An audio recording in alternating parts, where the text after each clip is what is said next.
내 집 마련, 정말 많은 분들의 꿈이죠. 그런데 그 꿈으로 가는 길이 왜 이렇게 복잡하고 또 위험한 미로처럼 느껴질까요? 여기에는요, 개인이 혼자 감당해야 하는 위험부터 건설산업 전체의 구조적인 문제, 그리고 정부가 내놓은 거대한 계획까지 모든 게 정말 복잡하게 얽혀 있습니다. 오늘 이 거대한 장벽 뒤에 진짜 무엇이 숨어 있는지 저와 함께 속 시원하게 파헤쳐 보시죠. 자, 그럼 오늘 우리가 같이 풀어볼 이야기 순서는 이렇습니다. 우선 가장 와닿는 문제죠. 바로 내 집 마련을 위한 위험한 길부터 시작할 거고요. 그 다음엔 건설산업 전체에 어떤 균열이 있는지 들여다볼 겁니다. 이어서 정부가 내놓은 135만 호 공급 계획을 살펴보고 마지막으로 이 거대한 청사진이 과연 성공할 수 있을지 현실적인 문제들을 따져보겠습니다. 내 집 마련을 하려다 보면 이거다 싶은 지름길이 보일 때가 있어요. 주변보다 훨씬 싸고 조건도 덜 까다로워 보이고 정말 솔깃하죠. 근데요, 바로 그 길이 사실은 가장 위험한 함정일 수 있습니다. 그 첫 번째 함정이 뭔지 지금부터 한번 보시죠. 네, 바로 지역주택조합, 줄여서 지주택이라고도 하죠. 아마 들어보신 분들 많을 거예요. 청약통장 없이 시세보다 20% 싸게, 이런 광고 문구 정말 혹하잖아요. 조합원들이 직접 돈 모아서 짓는 거니까 당연히 쌀 거라고 생각하기 쉽고요. 그런데 바로 이 지점에서 우리가 꼭 알아야 할 결정적인 함정이 있습니다. 우리가 흔히 아는 재개발 조합이랑 이 지역주택 조합, 이름은 비슷한데 와, 이건 완전히 다른 겁니다. 하늘과 땅 차이예요. 뭐가 제일 다르냐? 바로 땅 문제입니다. 재개발은요, 이미 땅 주인들이 모여서 시작하는 거잖아요. 근데 지역주택 조합은 일단 사람부터 모은 다음에 땅을 사러 다녀야 해요. 만약에 땅을 못 사면 그냥 사업이 그대로 엎어지는 겁니다. 정말 치명적인 차이죠. 에이, 설마 그렇게까지 하겠어? 싶으시죠? 근데 이게 그냥 하는 말이 아닙니다. 실제로 정부가 252개 조합을 딱 들여다봤거든요. 그랬더니 위반 사항이 무려 641건이 쏟아져 나온 거예요. 계약서는 제대로 된 게 없고 중요한 건 알려주지도 않고 이건 뭐 조합원들이 낸 소중한 돈과 꿈이 그냥 공중분해될 수 있다는 걸 보여주는 정말 충격적인 결과죠. 자, 그래서 제일 중요한 거, 성공률이 과연 얼마나 될까요? 이거 보시면 정말 깜짝 놀라실 겁니다. 10년 동안 만들어진 조합 중에서 실제로 아파트에 입주까지 성공한 케이스가 단 20%입니다.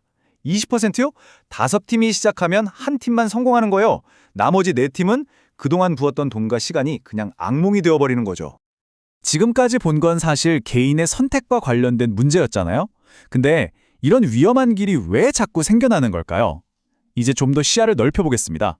바로 우리 모두의 집, 그 안전과 품질을 위협하는 건설 산업 전체의 문제로 넘어가 보죠.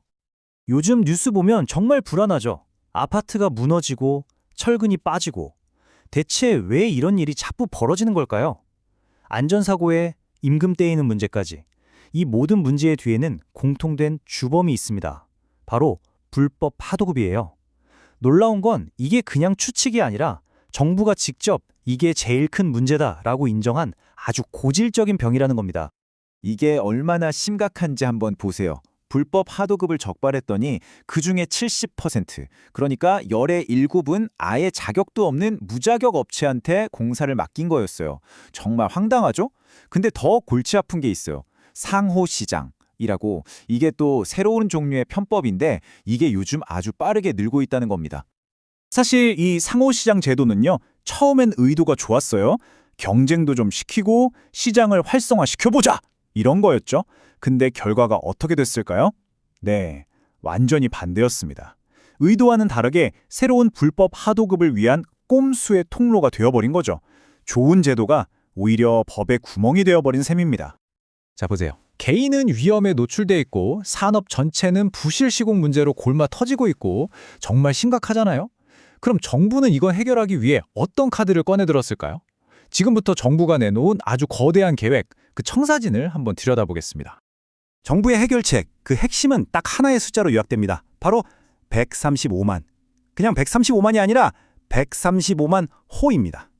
2030년까지 수도권에 이만큼의 새 집을 공급하겠다는 건데요. 와, 정말 어마어마한 목표죠? 근데 135만 호, 이게 숫자로만 들으면 감이 잘 안 오잖아요? 제가 쉽게 설명해 드릴게요. 지금 서울에 있는 아파트 전체의 70%가 넘는 양을 앞으로 몇 년 안에 새로 짓겠다는 겁니다. 서울의 4분의 3을 새로 짓는다고 생각해 보세요. 이건 정말 상상을 초월하는 규모입니다. 자, 그럼 가장 중요한 질문. 이게 과연 가능할까요? 이 목표를 이루려면요, 매년 27만 채를 지어야 해요. 근데 우리가 지난 5년 동안 얼마나 지었는지 아세요? 평균 23만 채 정도입니다. 그것도 공사비가 이렇게 미친 듯이 오르기 전에요. 그러니까 예전에도 못했던 걸 지금 상황에서 더 많이 해내야 한다는 얘기죠. 쉽지 않아 보이죠? 계획은 정말 거창하고 야심차죠. 하지만 우리가 알잖아요. 계획은 계획일 뿐이라는 거. 이 멋진 청사진이 왜 현실의 벽에 부딪힐 수밖에 없는지 그 핵심적인 이유들을 지금부터 하나씩 따져보겠습니다. 이 계획 앞에는 정말 첩첩산중입니다. 하나씩 볼까요? 우선 내용을 뜯어보니까 이거 예전에 실패했던 정책이랑 비슷한데? 하는 비판이 벌써 나와요. 또 이 사업을 앞에서 끌고 가야 할 LH는 지금 돈이 없어서 허덕이고 있고요. 그럼 민간 건설사들이라도 나서줘야 하는데 공사비가 너무 오르니까 다들 못하겠다고 손사래를 치는 상황입니다. 뭐랄까, 안팎으로 꽉 막혀 있는 거죠. 자, 정리해볼까요? 개인들은 위험한 지름길로 내몰리고 건설 현장의 기반은 부실로 흔들리고 정부가 내놓은 야심찬 계획은 현실의 벽 앞에서 힘을 못 쓰고 있습니다.